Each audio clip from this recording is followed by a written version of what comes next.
I got an interesting email the other day from a longtime subscriber, Ross. In it, he offered some feedback as to why I haven't had a hit yet, something I had hinted at in my previous email.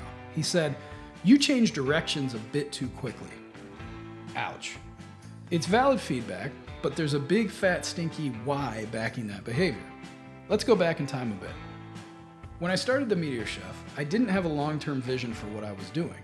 I was simply interested in Meteor, understood it well enough to start teaching it, and noticed there was growing interest in the framework. As I started to see interest wane in Meteor, both on the developer side and in the team building Meteor, I started to think about what was next. I had hinted at this in a previous email. It wasn't that I didn't want to work on Meteor long term. If you look in my archives, I have a lot of 5 and 10 year out ideas from that era that never got to see the light of day. The problem was that I realized Meteor, for better or worse, was no longer growing. A big problem for a small business that's hitched to it.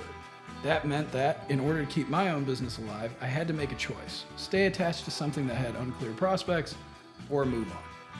I knew that the tech behind Meteor was solid enough, so I decided to stop just being the Meteor guy and took what I'd learned over to Clever Beagle, helping others to build their own apps.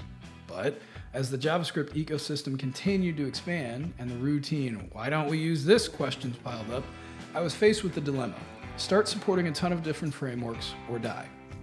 The reason I didn't do that was that I knew firsthand how hard it was to not just build tools for one framework, but also to teach it to others every day.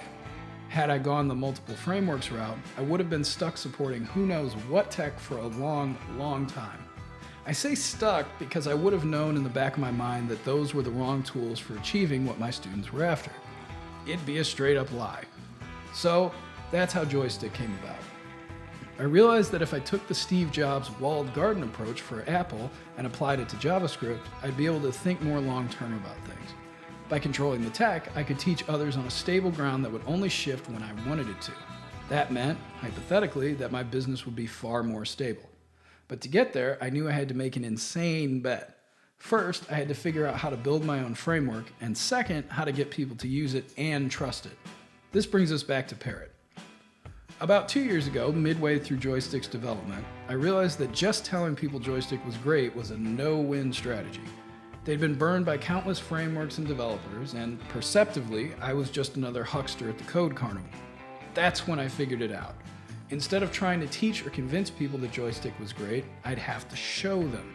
Quick note, even though I had the idea 2 years ago, I had to build Joystick up to snuff in order to execute it on a way I knew would work. So, how would I do that? Well, I'd build apps, as many as I could, as fast as I could.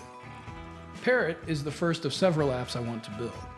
I knew that Joystick sped up the development time on projects significantly from my work on client projects, but Parrot is the first time I'm really pushing Joystick per my own standards. I picked up this idea nearly a decade ago from a book called The E-Myth. The crux of the book is to think about your small business like a franchise, even if it's not intended to be one. One of the tips the book gives is creating a prototype for different ideas in your business. In the book, prototype was used to refer to a process, offering, or anything else that you could infinitely tweak to perfection. It was a test bed for what you deliver to customers later. From the E-Myth blog, your business model prototype puts your ideas to the test in the real world. It takes your hypothesis, for example, that this special touch will generate more loyal customers, and puts it into action. And your only criteria for measuring that is, does it work? Once you've completed a prototype of each of your systems, you should be able to say to any employee, "Let me show you how it works," and expect them to run it the way that you would. That is what Parrot and the other apps I'm building are doing. They're a way for me to test things out and find the edge cases in Joystick, Mod, and Push, while also creating additional revenue streams. Yes, that effort means that evolution and release of those things slows down, but long term, it means that my claim of "it just works" is fucking bulletproof.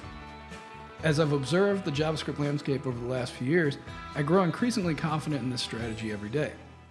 Unfortunately, a lot of the frameworks have become sloppy, leading to even more sloppy software being built on top of them. It may be dumb luck, but I consider this outcome a massive opportunity. But not just for me. As an indie hacker, if you have an idea for taking an existing idea and making it better, this is your time to strike. All of the VC-backed businesses are starting to struggle because of a few key problems. First, insane payrolls. We all know that it doesn't take thousands of developers to maintain an app. But investors like headcount growth, especially early on, and this quicksand has snared nearly all big startups into hiring like mad. Now, they're starting to let people go, and if they haven't already, they're scaring off the founders who held the real vision for the product. Second, degrading products. In a race for growth, products that started out simple have ballooned into this "who is this for" nightmare. A lot of the winners of the past decade and change are rapidly becoming has-beens. Third, bureaucratic complexity. Similar to payrolls, the massive headcounts also create a kludgy, impossible to ship environment. Move fast and break things really has broken things, to such an extent that shipping a dark mode is considered a feature.